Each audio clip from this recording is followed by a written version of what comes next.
আসসালামু আলাইকুম। উচ্চারণ অনুসারে স্বরবর্ণ বা স্বরধ্বনিকে দুইটা ভাগে ভাগ করা যায়। একটি হলো হ্রস্ব স্বরবর্ণ এবং অন্যটি দীর্ঘ স্বরবর্ণ।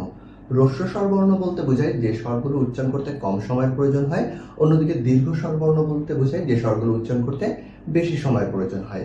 হ্রস্ব স্বরবর্ণ হলো 4টি, অন্যদিকে 4টি বাদে বাকি যে 7টা সেই 7টা হলো দীর্ঘ স্বরবর্ণ। এখন 4টি বা 7টি সহজে মনে রাখা গেলেও প্রশ্ন হতে পারে নিচের কোনটা হ্রস্ব স্বরবর্ণ বা নিচের কোনটা দীর্ঘ স্বরবর্ণ। এটা মনে রাখার জন্য আমরা যদি হ্রস্ব স্বরবর্ণ 4টা মনে রাখি, তাহলে আমাদের দীর্ঘ স্বরবর্ণ 7টাও মনে থাকবে। সেই 4টা আমরা কিভাবে সহজে মনে রাখতে পারি? স্বরবর্ণের প্রথম 4টা বেজোড় সংখ্যাই হলো হ্রস্ব স্বরবর্ণ। তাহলে প্রথম 4টা বেজোড় সংখ্যা বলতে কি বুঝি? 1, 3, 5 এবং 7, এই 4টা। এই যে 4টা বেজোড় সংখ্যা সেইগুলোই অ, হ্রস্বই, হ্রস্বরি। 4টা প্রথম বেজোড় সংখ্যায় হ্রস্ব স্বরবর্ণ। তাহলে এর বাইরে যা কিছু আছে, যে 7টা আছে সেই 7টাই হলো দীর্ঘ স্বরবর্ণ।